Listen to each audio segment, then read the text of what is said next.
வணக்கம். டிசிப்ளின்னா என்ன? அந்த கட்டுப்பாடு எப்படி ஒரு மனிதனுடைய செயல்களை நேர்த்தியாக வடிவமைக்கிறது என்பது குறித்து நாம் சென்ற அந்த முறை சிந்தித்தோம். நிறைய பேர் கேட்பாங்க, சார் டிசிப்ளினாக இருக்கிறதுனால என்ன பலன், அதனால் என்ன இல்லைன்னா என்ன பாதிப்பு அப்படின்னு. டிசிப்ளின்கிறது நான் ஏற்கனவே சொன்ன மாதிரி தொடக்க காலத்தில் ஒருவர் அதை கற்றுக்கொண்டு விட்டால் அதற்கு பிறகு அவங்க வாழ்நாள் முழுவதும் அதிலிருந்து வழுவ முடியாமல் போய்விடும். இப்போ நம்ம உடற்பயிற்சி செய்கிறதுன்னு ஒரு முடிவு பண்ணிட்டோன்னு வச்சுக்கோங்களேன், அதுக்கப்புறம் ஒரு நாள் உடற்பயிற்சி செய்யலைன்னா கூட நம்மளால் முடியாது. எதையோ மிஸ் பண்ண மாதிரி ஒரு குற்ற உணர்வு ஏற்படும். இப்போ அன்றாட பழக்கங்களே, அதனால தான் பிளாட்டோ என்ன சொன்னான்னா, habits are your second nature அப்படின்னாரு. இந்த ஹேபிட்ஸ் எப்போ வரும்? நல்ல ஹேபிட்ஸ் வரும்போது அது டிசிப்ளின், வேறு ஒன்றும் கிடையாது. ரெண்டு ஹேபிட் இருக்குது, ஒன்று பேட் ஹேபிட்ஸ், இன்னொன்று குட் ஹேபிட்ஸ். அந்த குட் ஹேபிட்ஸ் எல்லாம் ஒரு டிசிப்ளினால் வரும். ஸ்மோக் பண்ணுறது பேட் ஹேபிட்ஸ், ட்ரக்ஸ் எடுக்கிறது பேட் ஹேபிட்ஸு, படிக்கிறது குட் ஹேபிட்டு, நல்லபடியாக எல்லாருக்கும் உதவுறது ஒரு குட் ஹேபிட்டு, டெய்லி சின்சியராக உங்களுடைய அன்றாட நடவடிக்கைகளை விழிப்புணர்வுடன் செய்வது குட் ஹேபிட்டு. இது மாதிரி எது குட் ஹேபிட்டு எது பேட் ஹேபிட் அப்படிங்கிறத நீங்கள் பார்க்கணும். அப்போ குட் ஹேபிட்டை வளர்க்குறது ஒரு டிசிப்ளின். இந்த டிசிப்ளினால் என்ன? முதலாவது நமக்கு கிடைக்கக்கூடிய மிகப்பெரிய ப்ளஸ் பாயிண்ட் என்னென்னா டைம் மேனேஜ்மெண்ட். டிசிப்ளினாக இருக்கிற ஒரு ஸ்டூடெண்ட்டுக்கும் டிசிப்ளின் இல்லாத ஒரு ஸ்டூடெண்ட்டுக்குமான கிளாரிங்கே தெரியக்கூடிய ஒன்று என்னென்னா டைம் மேனேஜ்மெண்ட். உதாரணத்துக்கு ஒரு டிசிப்ளினாக இருக்கக்கூடிய ஸ்டூடெண்ட் என்னென்னா, படிக்கிறதுக்கு அவருக்கு டைம் இருக்கும், எக்ஸ்ட்ரா கரிக்குலர் ஆக்டிவிட்டீஸ் பண்ணுவார், பர்சனல் க்ரோத்துக்கும் ஒரு டைமை ஒதுக்க முடியும். இப்போ நீங்கள் டிசிப்ளினாக இருந்தீங்கன்னு வச்சுக்கோங்க, அது பொருள்களை அடுக்கி வச்சோம்னா ஒரு வீட்டில் எப்படி நேர்த்தியாக அடுக்கி வைக்கிறோமோ அப்போ நிறைய ஸ்பேஸ் கிடைக்குதோ, அது மாதிரி நம்முடைய நாளின் நேரத்தில் நாம் நம்முடைய செயல்பாடுகளை முறையாக அடுக்கி வைக்க முடியும். 6 மணி நம்ம தினமும் 6 மணிக்கெல்லாம் நம்ம எழுந்துடணும், அல்லது 4 மணிக்கெல்லாம் எழுந்துருவோம் அப்படிங்கிற ஒரு சுய கட்டுப்பாட்டுக்கு நாம் நம்மை ஒப்படைத்தால் அதுக்கப்புறம் என்ன ஆகும்னா 4லேருந்து 5 என்ன செய்கிறது, 5லேருந்து 6 என்ன செய்கிறது, அது மாதிரி அந்த அகாடமிக்ஸை கரெக்டாக முடிச்சுட்டு அதுக்கப்புறம் என்ன பண்ணுவாங்க, எக்ஸ்ட்ரா கரிக்குலர் ஆக்டிவிட்டிஸ் எதை கற்றுக்கலாம், சரி பர்சனல் க்ரோத், ஃப்யூச்சருக்கு என்ன பண்ணலாம். நான் ஏற்கனவே சொன்னேன் கேரியர் கான்ஷியஸ்னஸ். ஒருவேளை நம்மளுடைய இங்கிலீஷை நம்ம டெவலப் பண்ணிக்கலாமா, நம்ம இன்னொரு லாங்குவேஜ்க்கு நல்ல லாங்குவேஜ் ஒரு ஃப்ரெஞ்சோ ஜெர்மனோ நம்ம கற்றுக்கலாமா, அல்லது நாம் வேறு ஒரு கோர்ஸ் படிக்கலாமா, நம்ம படிக்கிற சப்ஜெக்ட்லேயே வேறு ஒன்று படிக்கலாமா, இது மாதிரி, அல்லது எக்ஸ்ட்ராவாக ஒரு ஸ்கில்லை கற்றுக்கலாமா. இது மாதிரியான விஷயங்களுக்கு எல்லாமே உங்களுக்கு டிசிப்ளினோடு இருக்கும்போது இந்த டைம் மேனேஜ்மெண்ட் கிடைக்கும். டிசிப்ளின் இல்லாத ஒரு ஸ்டூடெண்ட் என்ன, ஹேஃபஸாடாக வாழ்வாங்க. வரைமுறை இல்லாத வாழ்க்கை. அந்த வரைமுறை இல்லாத வாழ்க்கையில் இருக்கும்போது என்னென்னா, இப்போ சரியாக சாப்பிடுவதற்கும் சரியாக சாப்பிடாததுக்கும் என்ன வித்தியாசம்? ஒருவர் சாப்பிடுகிற விதத்தை பார்த்தே அவர்களுடைய பண்பு நலன்களை சொல்லலாம். சில பேர் பார்த்தீங்கன்னா சாப்பிடும்போது தட்டெல்லாம் ஏதோ ஒரு குருஷேத்திர போர் நடந்த மாதிரி இருக்கும், பாதி சட்டையில் கொட்டிக்குவாங்க, ஒரு ஒழுங்கே இருக்காது. அவங்க சாப்பிட்டு போன பிறகு அந்த டேபிளில் சுற்றியெல்லாம் கரை படிஞ்சிருக்கும். இது ஒரு டிசிப்ளின் இல்லாமல் சாப்பிட்றது. டிசிப்ளினோடு சாப்பிட்றவங்க எப்படி இருப்பாங்க, அந்த இடம் அவ்வளவு சுத்தமாக இருக்கும். அவர்கள் ஒரு வாழை இலையில் சாப்பிட்டால் அந்த வாழை இலையை மீண்டும் பயன்படுத்தி கொள்ளலாம் என்கின்ற அளவிற்கு அது சுத்தமாக இருக்கும். ஒவ்வொரு செயலிலும் டிசிப்ளினோடு இருப்பவர்கள் ஒரு விழிப்புணர்வை ஏற்படுத்தி கொள்கிறார்கள். இப்போ இது எப்படின்னா, இதை அகாடமிக்ஸில் எப்படி ஒரு சக்ஸஸை கொடுக்குது. இப்போ டிசிப்ளினோடு இருக்கிற ஸ்டூடெண்ட் பார்த்தீங்கன்னா நிச்சயமாக ஒரு அவுட்ஸ்டாண்டிங் ஸ்டூடெண்ட்டாக இருக்க முடியும். இப்போ outstanding student, excellent student, very good student, good student, mediocre student, average student, below average student, poor student, இப்படி நம்ம கேட்டகரைஸ் பண்ணலாம். இதில் இந்த புவர் ஸ்டூடெண்ட் அப்படின்னு நீங்கள் பார்த்தீங்கன்னா ஒரு டிசிப்ளினே இல்லாதவன் தான் அப்படி இருப்பான். 1% கூட டிசிப்ளின் இருக்காது. ஒரு 20% ஒருத்தருக்கு டிசிப்ளின் இருந்தால் கூட ஒரு குட் ஸ்டூடெண்ட் ஆயிட முடியும். ஒரு 40% டிசிப்ளின் இருந்துச்சுன்னா அவங்க வெரி குட் ஸ்டூடெண்ட் ஆயிட முடியும். ஒரு 60% ஒருத்தருக்கு டிசிப்ளின் இருந்தால் அவங்க எக்ஸலன்ட் ஸ்டூடெண்ட்டாக ஆக முடியும். ஒரு 80% அண்ட் அபோவ் யாருக்கு டிசிப்ளின் இருக்கோ அவங்க அவுட்ஸ்டாண்டிங் ஸ்டூடெண்ட்டாக ஆக முடியும். அப்போ இந்த அகாடமிக் சக்ஸஸ் இருக்கிறவங்க எப்படி இருப்பாங்க அப்படின்னா, அவங்களுடைய ஒவ்வொரு நடவடிக்கையிலையுமே ஒரு டிசிப்ளின் இருக்கும். அவங்க விழிப்புணர்வோடு ஒரு காரியத்தை செய்வாங்க. பங்க்சுவலாக இருப்பாங்க கிளாஸுக்கு. ஒரு கிளாஸ் லேட்டாக வர மாட்டாங்க. நான் நிறைய பேரை பார்த்துட்டேன். மிக மேன்மை அடைந்த மனிதர்களை பற்றியெல்லாம் நான் பார்த்துருக்குறேன். எழுத்தும் சேவையும் அப்படின்னு சொல்லிட்டு எழுத்தாளர் என்சி மோகன்தாஸனுடைய வாழ்க்கையை பற்றிய ஒரு புத்தகம். அந்த புத்தகத்தை அவர் எனக்கு அனுப்பிச்சிருந்தார். அது வெளியீட்டு நிகழ்ச்சி கூட இருக்குது அப்படின்னு சொல்லி அழைத்திருந்தார். அதை நான் பார்க்கும்போது அவர் குவைத்துக்கு வந்த பெரிய மனிதர்களை பற்றியெல்லாம் எழுதியிருக்கார். அவங்க எப்படி அந்த இந்தியா ஃப்ரண்ட் லைனர்ஸுங்கிற ஒரு அமைப்பை அவர் நடத்தும்போது அங்கே பெரிய பெரிய மனிதர்கள்லாம் கூப்பிட்டு அந்த நிகழ்ச்சிகளை ஒருங்கிணைச்சிருக்காரு. அப்போ அவர் ஒரு விஷயத்தை சொல்கிறாருன்னா, அங்கே வந்த மனிதர்கள் பல பேர் மிகவும் கண்ணியமாக நடந்து கொண்டார்கள். சிலர் அந்த நேரம் ஒரு நிமிடம் கூட தவறாமல் வந்தார்கள். மிக உயர்ந்த பணியில் இருக்கிறவங்க, மிக உயர்ந்த பதவியில் இருக்கிறவங்க ஒரு நிமிடம் கூட தாமதம் செய்யாமல் அங்கே வந்தார்கள் அப்படிங்கிறது குறிப்பிடுறார். இந்த பங்க்சுவாலிட்டி இருக்குது பார்த்தீங்களா, that reflects a persons discipline. 6 மணிக்குன்னா சில பேர் இன் டைம் வருவாங்க, சில பேர் ஆன் டைம் வருவாங்க. இன் டைம்னா 5 மணிக்கு டைம் கொடுத்துருந்தோம்னா 4:15 வந்துடுவாங்க. அதுவும் தவறு. லேட்டாக வர்றது எவ்வளோ தவறோ அதே மாதிரி இன் டைம் வர்றதும் தப்பு. ஏன்னு கேட்டிங்கன்னா, முன்னாடியே நீங்கள் போயிட்டீங்கன்னா அவங்க வேறு யாரையாவது சந்திச்சுட்ருப்பாங்க. எல்லோரும் சேர்ந்து ஒரு பதற்றத்தில் அதை அவர் வேறு ஏதாவது ஒர்க் பண்ணிகிட்ருப்பார், அதில் பாதிப்பு வரும். ஆன் டைம் 6 மணின்னு சொன்னால் 5:59க்கு போய் நிற்கிறது, அதுதான் ஆன் டைம். இந்த மாதிரி யார் ஆன் டைமில் இருக்காங்களோ அவங்க எல்லாருமே ஒரு டிசிப்ளினோடு இருக்கிறாங்கன்னு அர்த்தம். அந்த டிசிப்ளின் எதற்காக அப்படின்னா, எல்லா வகையிலையும் அவருடைய வெற்றியை அது உறுதி செய்யக்கூடியதாக இருக்கும். இப்போ கல்லூரி லைஃப்பில் நீங்கள் விடுதியில் இருக்கிறீங்கன்னா நீங்கள் என்ன பண்ணணுன்னா, யாரும் உங்களை தூண்ட மாட்டாங்க. ஆனால் ஒரு அட்வான்டேஜ் என்னென்னா, இப்போ டே ஸ்காலராக இருக்கிறவங்க வரதுக்கும் பங்க்சுவாலிட்டி மெயின்டைன் பண்ணுறதுக்கும் ஹாஸ்டலில் இருக்கிறவங்க பங்க்சுவாலிட்டி மெயின்டைன் பண்ணுறதுக்கும் நிறைய வித்தியாசம் இருக்குது. ஒரு டே ஸ்காலர் ஒரு பஸ்ஸை பிடிச்சி வரணும். சில டைமில் பஸ்ஸை பிடிக்க முடியாமல் போகலாம். சில டைமில் ரோட்டில் டிராஃபிக் ஜாம் இருக்கலாம். ஒரு மழை பெஞ்சதுனால வாகனங்கள் எல்லாம் வரிசையாக நிறுத்தப்பட்டு இருக்கலாம். அல்லது ஏதாவது ஒரு ஆக்சிடெண்ட் ஆனதுனால பஸ்ஸெல்லாம் திருப்பி அனுப்ப வேண்டியதாக இருக்கா. இந்த மாதிரி பல நெருக்கடிகள் இருக்குது. ஒரு ஹாஸ்டல் ஸ்டூடெண்ட்டுக்கு லேட்டாக போகிறதுக்கு எக்ஸ்கியூஸே கிடையாது. So has to observe punctuality. ஆனால் அந்த பங்க்சுவாலிட்டியை யார் ஒருத்தர் அப்சர்வ் பண்ண ஆரம்பிச்சிட்டாங்களோ அது அவங்களுடைய செகண்ட் நேச்சராக ஆயிரும். அதுக்கப்புறம் பார்த்திங்கன்னா அவங்களால எங்கேயுமே லேட்டாகவே போக முடியாது. நான் பல கல்யாணத்துக்கு 6 மணிக்கு ரிசப்ஷன்னு போட்டிருப்பாங்க. நான் கல்யாண மண்டபத்துக்கு போனால் பொண்ணு மாப்பிள்ளையே வந்திருக்க மாட்டாங்க. கேட்டால் இப்போ தான் பியூட்டி பார்லர் போயிருக்காங்க ஆமாங்க. அப்புறம் ஒரு 7:30 8 மணிக்கு அவங்க வருவாங்க. அதுக்குள்ளே நமக்கு எல்லாம் பொறுமையெல்லாம் போயிடும். நம்ம இன்னும் ஒரு 2 கல்யாணம், அது சென்னையில் கல்யாணத்தை அட்டன் பண்ணுறதுங்கிறது சாதாரண விஷயம் இல்லை. ஒரு இடத்துல கல்யாணம் அட்டன் பண்ணிட்டு இன்னொரு இடத்துக்கு கல்யாணத்துக்கு போகிறதுங்கிறது என்னென்னா, ஒரு ஊருக்கு போகிற மாதிரி இருக்கும். ஒரு ஊரில் கூட ஈஸி, இங்கே அவ்வளோ கஷ்டம். சேலத்துலேருந்து ஆத்தூர் போகிறதுக்கு எவ்வளோ டைம் ஆகுமோ அதை விட அதிக டைம் நாம் அடையாறுலேருந்து தாம்பரம் போகிறதுக்கு ஆகும். அதனால் ரொம்ப பெரிய கஷ்டம். இந்த பங்க்சுவாலிட்டி அப்படிங்கிறது ஒரு ஹேபிட் ஆயிரும். அவங்க ஒருபோதும் லேட்டாகவே போக முடியாது. அடுத்தது என்னென்னாக்கா, கல்லூரி வாழ்க்கையில் உங்களுக்கு நிறைய அசைன்மெண்ட் கொடுப்பாங்க. இன்டர்னல் அசஸ்மெண்ட்டுன்னு ஒன்று இருக்குது. இந்த அசைன்மெண்ட்டெல்லாம் ப்ராப்பராக நீங்கள் உரிய டைமுக்கு அழகாக எழுதி சப்மிட் பண்ணுறதுக்கு இந்த டிசிப்ளின் ரொம்ப முக்கியம். யாரெல்லாம் இந்த டிசிப்ளினோடு இருக்கிறாங்களோ அவங்க பார்த்திங்கன்னா கரெக்டாக கொண்டு போய் அசைன்மெண்ட்டை சப்மிட் பண்ணுவாங்க. அழகான அசைன்மெண்ட் சப்மிட் பண்ணுவாங்க. அதில் புதிய புதிய விஷயங்கள் எழுதி சப்மிட் பண்ணுவாங்க. நிறைய தேடுவாங்க.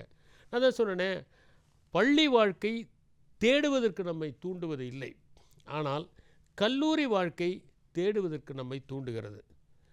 விடுதி வாழ்க்கை எப்படி தேடுவது என்பதை நாமே வரையறை செய்து கொள்வதற்கு நம்மை தூண்டுகிறது. அதுதான் ரொம்ப முக்கியம். எதை தேடுவது, எங்கே தேடுவது, எப்படி தேடுவது அப்படின்னு யாருமே நம்முடைய சுண்டு விரலை பிடித்து கொண்டு அழைத்து செல்லவும் மாட்டார்கள், சுட்டு விரலை காட்டி நமக்கு வழிகாட்டவும் மாட்டார்கள். நாமே தேட வேண்டிய ஒரு கட்டாயத்தில் இருக்கிறோம். 3வது ஆஸ்பெக்ட் என்னென்னா, ஒரு செல்ஃப் கண்ட்ரோல். செல்ஃப் கண்ட்ரோல்னால் என்னென்னா, மற்றவங்க எதை செய்கிறாங்களோ அதையெல்லாம் நம்ம செய்யணுங்கிற அவசியம் கிடையாது. நான் ஏற்கனவே சொன்ன மாதிரி சில பேர் பணம் படைத்தவர்களாக இருப்பார்கள். அவங்க செலவு பண்ணுறதுக்காக நாமளும் செலவு பண்ணணுங்கிற அவசியம் இல்லை. அவங்க ரொம்ப காஸ்ட்லியான ட்ரெஸ்ஸை போடுறாங்க, நாம் காஸ்ட்லியான ட்ரெஸ்ஸை போட வேண்டிய அவசியம் கிடையாது. அவங்க ஜாலியாக போகிறாங்க, சினிமா பார்க்குறாங்க அப்படிங்கிறதுக்காக நம்ம பணமே இல்லாமல் யார்ட்டையாவது கடன் வாங்கி சினிமா பார்க்கணுங்கிற அவசியம் இல்லை. பெற்றோரை வற்புறுத்தி ஜிபேயில் அனுப்பு, நான் சினிமா பார்க்க போகிறேன் அப்படின்னோ, அல்லது அனுப்புங்க காலேஜில் ஒரு ஃபீஸ் கட்ட வேண்டியிருக்கணும், ஒரு பொய்யை சொல்லி நாம் அவங்களோட போய் என்ஜாய் பண்ண வேண்டிய அவசியம் இல்லை. யாருக்கெல்லாம் டிசிப்ளின் இருக்கோ அவங்க உச்சபட்ச விழிப்புணர்வோடு இருப்பார்கள். அப்போ டிசிப்ளினுடைய அடர்த்தி எதனால் டிசைட் பண்ணப்படுதுன்னா விழிப்புணர்வால். ஒரு மனிதன் விழிப்புணர்வோடு இருந்தான்னு வச்சுக்கோங்களேன், அவன் தீய பழக்கங்கள் எதுவுமே அவனை அண்டாமல் பார்த்து கொள்வான். அவனை சுற்றி அத்தனை பேருமே ஒரு தீய பழக்கத்தை மேற்கொண்டால் கூட அந்த இடத்துல பார்த்தீங்கன்னா அவன் செம்மாந்து நிற்பான், எந்த தீய பழக்கத்திற்கும் ஆட்படாமல் இருப்பான். அப்படி ஆட்படாமல் இருப்பதற்கு முக்கியமான காரணமே அவனுடைய அந்த செல்ஃப் கண்ட்ரோல். சில நேரங்களில் மனம் என்னன்னா ஜாலியானதை அனுபவிக்க சொல்லும். நம்முடைய இயல்பே என்னென்னா சுகமாக இருக்கலாம், இந்த நேரத்தில் சந்தோஷமாக இருக்கலாம், அப்புறம் பார்த்துக்கலாம், நாளைக்கு பார்த்துக்கலாம், நாளான்னைக்கு பார்த்துக்கலாம் அப்படின்னு சொல்லும். இன்னொரு பக்கம் பார்த்திங்கன்னா இது என்ன தான் இருக்கே, நம்ம டேஸ்ட் பண்ணி பார்ப்போமே அப்படிங்கிற எண்ணம் வரும். இந்த செல்ஃப் கண்ட்ரோல் இல்லாதவங்க மட்டும்தான் இந்த மாதிரி தீய பழக்கங்களுக்கு ஆளாகிறாங்க. அது ஏன்னா யாரும் பார்க்குறதுக்கு யாரும் இல்லை, கேட்குறதுக்கு யாரும் இல்லை, ஒருத்தரும் இல்லாது. யாருமே இல்லாத இடத்தில் எவன் ஒருவன் நேர்மையாகவும் உண்மையாகவும் இருக்கிறானோ, வாய்ப்புகள் கிடைக்கிற போதும் எவன் ஒருவன் தவறாமல் இருக்கிறானோ அவன் மட்டும்தான் மேன்மையை அடைகிறான். அவனை கொண்டு போய் எங்கே விடுங்க, அவர் ஒரு நெருப்பு மாதிரி சார், எந்த இடத்துலையும் கெட்டு போக மாட்டார் சார், எந்த இடத்துலையும் தவறு செய்ய மாட்டார் சார், எவ்வளோ வாய்ப்பு கொடுத்தாலும் அவர் கெட்டது செய்ய மாட்டார் சார் அப்படின்னு சொல்லக்கூடிய ஒரு மனிதனாக பின்னாடி நீங்கள் பரிணாம வளர்ச்சி அடைகிறதுக்கு ஒரு உயர்ந்த பதவியில் போகிறீங்க, ஒரு பெரிய நிறுவனத்துக்கு தலைமை பொறுப்பில் செய்கிறீங்க, அல்லது ஒரு பெரிய வர்த்தகத்தை தொடங்குகிறீர்கள், அல்லது ஒரு பெரிய சமூக சேவை செய்பவர்கள், அந்த எல்லா இடத்துலையுமே உங்கள் கேரக்டர் ரொம்ப முக்கியமாக இருக்கும். அந்த கேரக்டர் டிஃபைன் பண்ணுறது உங்களுடைய டிசிப்ளின் தான். இப்போ மனம் சிதறுதுன்னு நம்ம நிறைய பேசணும், கவனச்சிதறல். ஒரு டிசிப்ளின் உள்ள மனிதனுக்கு என்ன ஆகும்னா ஃபோக்கஸ் இருக்கும், அவன் எப்போவுமே ஃபோக்கஸாக இருப்பான். அவன் எது முக்கியங்கிறது தெரியும், எதை நோக்கி அவனுடைய பயணம்ங்கிறது தெரியும். அவன் என்னதான் அவனை மக்கள் சிதறடிக்கணும்னு நினச்சா கூட அதுலேருந்து அவன் விலகவே மாட்டான். ஆஃப்ரிக்கன் சஃபாரியில் ஒரு சீன் வரும், என்னென்னா ஒரு சிங்கம் ஒரு மானை துரத்திக்கிட்டு போகுது. அது ஓடும், மானை துரத்திக்கிட்டு, மான் கூட்டமே ஓடுது. மான் கூட்டமே ஓடும்போது எந்த மானை சிங்கம் துரத்துதோ அதுவும் வேகமாக ஓடுது. இந்த சிங்கம் என்ன பண்ணுன்னா, சில மான்லாம் பயந்து போய் அது முன்னாடியே விழும். முன்னாடி விழுந்தால் அதை சாப்பிட்ருக்கலாம் பிடிச்சி. அது எந்த மானை பிடிக்கணும்னு நினச்சா அந்த மானை ஓடி போய் பிடிக்கும், அதை தான் வேட்டையாடும். நாம் அந்த மாதிரி இருக்கணும். நம்ம நம்ம நம்ம வழியில் நிறையா கவனச்சிதறல்கள் விழும், டெம்டேஷன்ஸ்லாம் விழும். அந்த டெம்டேஷன்லாம் அப்படி தொடச்சி போட்டுட்டு போயிட்டே இருக்கணும். சில நேரங்களில் நிறைய பேர் நீங்கள் அதுக்கப்புறம் பெரிய பணியில் போய் உட்காரும்போது கூட நிறைய சொல்லுவாங்க, சார் ஒத்துக்கங்க சார், இதில் என்ன சார் தப்பு இருக்குது, இதுக்கு முன்னாடி இருந்தவர் கூட இப்படி ஒத்துக்குவார் சார், இதில் என்ன சார் இருக்குது அப்படின்லாம் சொல்லுவாங்க. ஆனால் இது இங்கே தான், இங்கே இந்த காலேஜில் தான் இது உதயமாகுது. பரவாயில்ல, நீங்கள் இதை செய்யுங்க, ஏன்னா ஒரு நாள் செய்யுங்க அப்படின்னு சொன்னால் அதில் செய்யாமல் இருக்கிற போது தான் அந்த செல்ஃப் கண்ட்ரோல். அந்த செல்ஃப் கண்ட்ரோல் இருந்துச்சுன்னா ஆட்டோமேட்டிக்காக உங்களுக்கு ஃபோக்கஸ் வரும். எதை செய்கிறீர்களோ அதில் நீங்கள் மும்மரமாக செயல்படுவதற்கான வாய்ப்பு இருக்குது. 4வது ஃபேக்டர் என்னென்னா பர்சனல் டெவலப்மெண்ட், பர்சனல் க்ரோத். நான் உங்களுக்கு இந்த காலேஜில் நிறைய பர்சனல் க்ரோத்துக்கு வாய்ப்பு இருக்குது அப்படின்னு சொன்னேன். இப்போ பள்ளி வாழ்க்கையை பற்றி நம்ம பேசும்போது சொன்னோம், பள்ளி வாழ்க்கையில் முழுக்க முழுக்க உங்களுக்கு பரீட்சைகள் வச்சுக்கிட்டே இருந்தாங்க, உங்களை கண்காணிச்சிக்கிட்டே இருந்தாங்க. நீங்கள் அடுத்தது நீங்கள் விரும்பின ஒரு படிப்பை போய் படிக்கணும் அப்படிங்கிற ஆசை இருந்தது, விரும்பின கல்லூரியில் சேரணுங்கிற ஒரு ஆசை இருந்தது. அதனால் என்ன பண்ணிங்கன்னா அதே எண்ணத்தோடு நீங்கள் இருந்தீங்க. மார்க்கு, படிப்பு, புத்தகம், பரீட்சை, இப்படியே உங்கள் வாழ்க்கை போயிடுச்சு. ஆனால் இப்போ கல்லூரிக்கு வரீங்க, கல்லூரிக்கு வரும்போது அது ஒரு ஃப்ளெக்சிபிலிட்டி இருக்குது. ஒரு இறுக்கமான ஒரு பேண்ட்டை போட்ட மாதிரி இருந்துச்சு பள்ளி வாழ்க்கை, ஒரு துளதுளப்பான ஒரு பேண்ட்டை போடுற மாதிரி இருக்குது இந்த கல்லூரி வாழ்க்கை. இதில் கொஞ்சம் உங்களுக்கு நேரம் அவைலபிளாக இருக்கும். அந்த நேரத்தை நாம் எப்படி பயன்படுத்துகிறோம்? ஒரு சிறந்த மனிதனுக்கும் ஒரு சாதாரண மனிதனுக்கும் ஒரே ஒரு வித்தியாசம்தான் இருக்குது. அது என்னென்னா, அவன் நேரத்தை எவ்வாறு பயன்படுத்துகிறான். நான் சொன்னேன் உங்களுக்கு, நேரத்தை உருவாக்குதல் அப்படின்னு ஒரு வார்த்தையை சொன்னேன். யார் நேரத்தை உருவாக்குகிறார்களோ அவர்கள் தான் உயர்கிறார்கள். மனிதன் நேரத்தை உருவாக்கினான், அதனால் உயர்ந்தான். ஒரு விலங்கால நேரத்தை உருவாக்க முடியாது, ஆனால் மனிதனால் நேரத்தை உருவாக்க முடியும். அவன் செய்கிற செயல்களை விரைவாக செய்வதற்கு கருவிகளை கண்டுபிடித்தான். சரி, இந்த கருவிகள் இருந்தால் கூட அந்த கருவிகளில் யார் நிபுணத்துவத்தை பெறுகிறார்களோ அவர்கள் அதே கருவியை பயன்படுத்துகின்ற மற்றவர்களை விட அதிக நேரத்தை உருவாக்குகிறார்கள். நீங்கள் படிக்கிறீங்க, படிக்கிறதுல ஒரு ஃபோக்கஸ் வந்துருச்சுன்னு வச்சுக்கோங்களேன். அப்போ என்ன ஆகுன்னா, ஒரு பேஜையே ஒரு பேராகிராஃப் மாதிரி படிச்சுக்கலாம். படிச்சுட்டு அப்படியே போயிட்டே இருக்கலாம். ஜஸ்டிஸ் கலிஃபுல்லா தான் ஒரு முறை சொன்னார், நான் ஒரு பேஜையே ஒரு பேராகிராஃப் மாதிரி படிப்பேன், அவ்வளோ விரைவாக படிப்பேன், அதில் இருக்கிறத நான் கிரகிச்சிக்க முடியும் அப்படின்னு சொல்லி சொன்னார். அப்போ விரைவாக கிரகிக்கிறதுக்கு நாம் அந்த ஒரு ஃபோக்கஸை நம்ம கையாள ஆரம்பித்தோம்னா என்ன ஆகுனா, நமக்கு நேரம் கிடைக்கும். அப்போ நேரம் கிடைக்கும்போது என்ன ஆகுதுன்னா, 2 மணி நேரத்தில் ஒருவர் செய்கிற பணியை நாம் 1 மணி நேரத்தில் செய்ய முடியும். அப்போது இன்னொரு மணி நேரம் நமக்கு கிடைக்கிறது. அந்த 1 மணி நேரத்தை நம்முடைய சொந்த வளர்ச்சிக்காக பயன்படுத்தி கொள்ளலாம். எப்படி பயன்படுத்திக்கலாம்? நாம் இன்னும் நல்லா லாங்குவேஜை ஃப்ளூயன்சியை கற்றுக்கலாம், பொது அறிவை மேம்படுத்திக்கலாம், நம்ம இன்னொரு ஸ்கில்லை கற்றுக்கலாம், நமக்கு தேவையான இன்னொரு டைமென்ஷனில் நம்மளுடைய க்ரோத்தை நம்ம சேனலைஸ் பண்ணிக்கலாம். இது மாதிரி பல வகையில் நம்ம ஃபார் எக்ஸாம்பிள் காலேஜுக்கு போகிறோம், விடுதியில் தங்குறோம், இது வரைக்கும் நமக்கு ஸ்விம்மிங் தெரியாது, ஸ்விம்மிங் கற்றுக்கலாம். அது ரொம்ப முக்கியமான ஒன்று. நமக்கு இது வரைக்கும் தெரியாத ஒரு வெஹிக்கிள், அந்த வெஹிக்கிளை ஓட்ட கற்றுக்குறோம், அது ஒரு முக்கியமான ஒன்று. ஒரு புது லாங்குவேஜ் கற்றுக்குறோம், அது ஒரு முக்கியமான ஒன்று. ஒரு புது ஸ்கில்லை வளர்த்துக்கிறோம், அது ஒரு முக்கியமான ஒன்று. இப்படி ஏதாவது ஒரு வகையில் அந்த பர்சனல் க்ரோத்தை யார் பண்ண முடியும்னா, யார் டிசிப்ளினோடு இருக்காங்கன்னா, சில ஸ்டூடெண்ட்ஸ்லாம் காலேஜுக்கு போகிற வரைக்கும் இருந்தது வேறு, காலேஜை விட்டு வெளியே வரும்போது அவங்க ஒரு புதிய மனிதர்களாக இருப்பாங்க. நம்ம இந்த 10 கமாண்ட்மெண்ட்ஸில் பார்ப்போம். அந்த 10 கமாண்ட்மெண்ட்ஸில் மோசஸ் அந்த மலையிலேருந்து இறங்கி வருவார். அந்த இறங்கி வர அந்த பேர்னிங் புஷ்ஷை பார்த்துட்டு கீழே இறங்கி வரும்போது எல்லோரும் சுற்றி நின்றுட்டு சொல்லுவாங்க, ஆஹா, இவர் கண்களில் பாருங்கள் ஒரு ஒளி. சார்ல்ஸ்டன் ஹெஸ்டனுடைய கண்களை பார்த்து, இதில் ஒரு ஒளி இருக்குது பாருங்கள், ஒரு வெளிச்சம் இருக்குது பாருங்கள், எப்படி இருக்குது பாருங்கள், is a different kind of person. நான் சில பேரெல்லாம் பார்த்துருக்கேன் ஃபோட்டோ.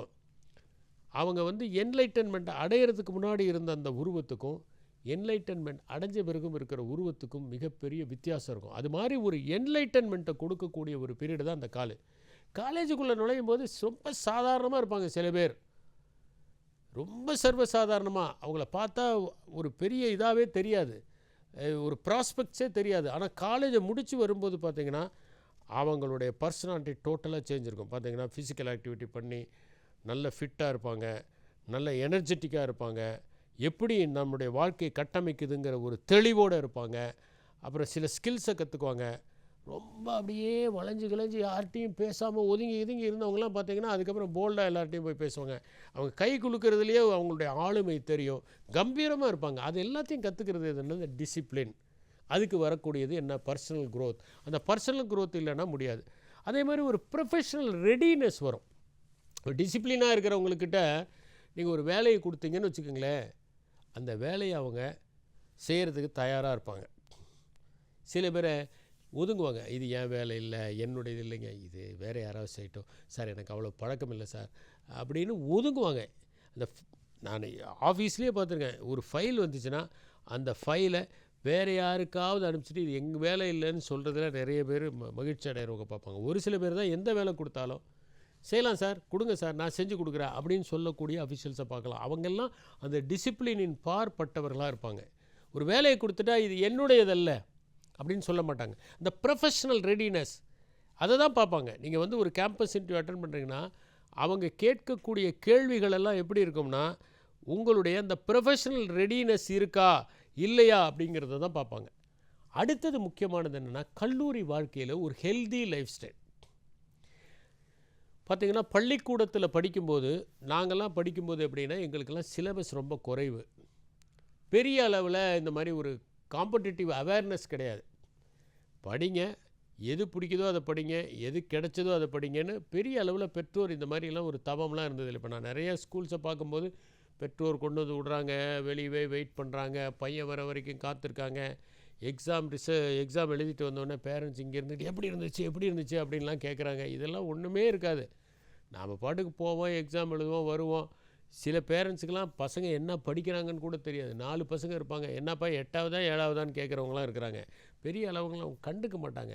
ஆனால் இப்போ அப்படி கிடையாது. பெரிய அளவில் அவேர்னஸ் வந்துருச்சு. அதனால் பேரண்ட்ஸ் படிக்க சொல்கிறாங்க. பல்வேறு கோச்சிங் கிளாஸில் போய் சேர்த்துறாங்க. அதுக்கப்புறம் அவங்களே டியூஷனுக்கெல்லாம் கொண்டு போய் விட்டு கூட்டிகிட்டு வராங்க. பசங்க படிக்கிறத தவிர வேறு எதுவும் செய்ய முடியறதில்ல. காலேஜ் போனோடனே என்ன ஆகுதுன்னா, இப்போ நீங்கள் உங்களை வாழ்க்கைக்கு தயார் பண்ணிக்கிறீங்க. வெறும் ஒரு தேர்வுக்கு தயார் பண்ணுறதில்ல. அப்போ உங்கள் ஹெல்த் ரொம்ப முக்கியம். நீங்கள் எந்த மாதிரி எக்ஸசைஸ் செய்கிறீங்க, ரன்னிங் போகிறீங்களா, ஜிம்னாஷியம் போகிறீங்களா, ஒர்க் அவுட் பண்ணுறீங்களா, அல்லது ஏதாவது ஒரு கேமு விளையாடுறீங்களா. இப்போ சில கேம்ஸ்லாம் விளையாண்டாலே போதும். 1 மணி நேரம் ஒரு பேஸ்கெட் பால் விளையாடினா, 1 மணி நேரம் ஒரு வாலிபால் விளையாண்டா, ஒரு பேட்மிண்டன் விளையாண்டா, அல்லது ஃபுட்பால் விளையாண்டாலே அது மிகப்பெரிய exercise. Body will become fit.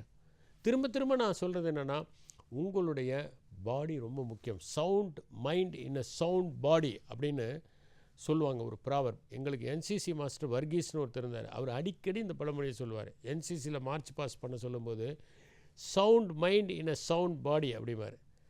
Sound mind in a sound body, அதே நேரத்தில் sound body in a sound mind. ஏன்னு கேட்டிங்கன்னா, மைண்டுங்கிறது தனியாக இல்லை, அது பிரெயினில் தான் இருக்குது. இந்த பிரெயினில் இப்போ நம்ம நிறைய ஹார்மோன்ஸ், ஹாப்பி ஹார்மோன்ஸ் செக்ரீட் பண்ணுறதெல்லாம் எதுனா, இந்த physical activity also plays a role. நீங்கள் ஒரு ஃபிசிக்கல் ஆக்டிவிட்டி பண்ணிங்கன்னா என்டார்ஃபின்ஸ் செக்ரீட் ஆகுது அப்படிங்கிறாங்க. அப்போ என்ன ஆகுது, பிரெயின் ஹாப்பி ஆகுது, மைண்ட் ஹாப்பி ஆகுது. நீங்கள் 1 மணி நேரம் விளையாடிட்டு அதுக்கப்புறம் குளிச்சுட்டு நல்லா ஒரு வேறு ட்ரெஸ்ஸை போட்டுட்டு உக்காந்து ப்ளசண்ட்டாக படிக்க ஆரம்பிச்சிங்கன்னா 1 மணி நேரத்தில் படிக்கிறது நீங்கள் 1/2 மணி நேரத்தில் படிக்க முடியும். நல்ல ஒரு ஹெல்த்தியான லைஃப் ஸ்டைலுக்கு என்ன தேவை, தினமும் 6 மணிக்கு நம்ம போய் விளையாடுவோம் அப்படின்னு முடிவெடுத்துட்டா நான் 5:30 மணிக்கு எந்திரிச்சு ரெடி ஆகணும். அதுக்கு டிசிப்ளின் தேவை. நீங்கள் டிசிப்ளின் இருக்கிறவங்களுடைய ஆக்டிவிட்டீஸ் எல்லாம் சேனலைஸ் ஆயிரும். வாரத்துக்கு ஒரு முறை நம்ம வெளியே போய் விளையாடுவோம் மற்ற காலேஜ் பசங்களோட. டெய்லி காலையில் நம்ம 5 மணிக்கு போய் ரன்னிங் போவோம்.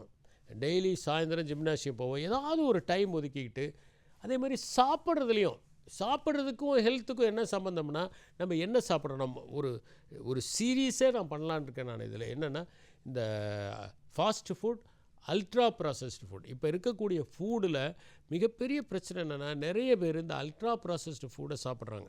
அதனால் ஓவர் வெயிட்டாக இருக்கிறாங்க, ஒபிசிட்டியோடு இருக்காங்க. பல காம்ப்ளிகேஷன்ஸ் 30 வயசு 40 வயசுலாம் இப்போ ஹார்ட் அட்டாக் நிறைய வருது. ஒரு காலத்துலலாம் ஹார்ட் அட்டாக்னா வயசானவங்களுக்கு வருவாங்க.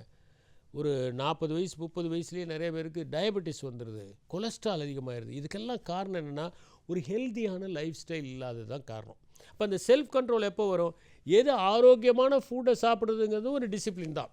காய்கறிகளை சாப்பிட்றது, பழங்களை சாப்பிட்றது, தேவையில்லாததெல்லாம் சாப்பிடாமல் இருக்கிறது, இதுவும் ஒரு ஹெல்தி லைஃப் ஸ்டைலுக்கு ரொம்ப முக்கியமான ஒரு ஃபேக்டர்.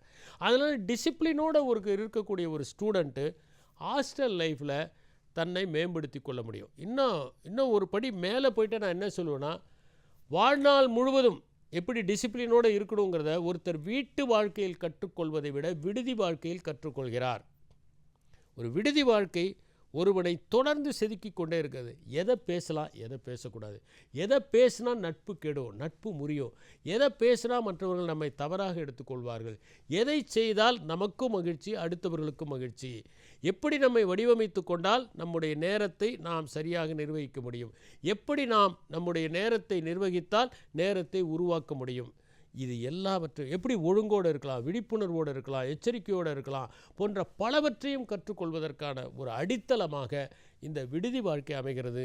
அதில் கட்டுப்பாடு என்பது மிகவும் முக்கியம். அந்த கட்டுப்பாட்டை நாம் கற்றுக்கொள்வது விடுதி வாழ்க்கையில்தான். எனவே ஒவ்வொரு நொடியையும் கட்டுப்பாட்டுடன் அணுகுவதற்கு விடுதியில் வாழுகிற மாணவர்கள் முயல வேண்டும், பயிற்சி எடுத்துக்கொள்ள வேண்டும். நன்றி, வணக்கம்.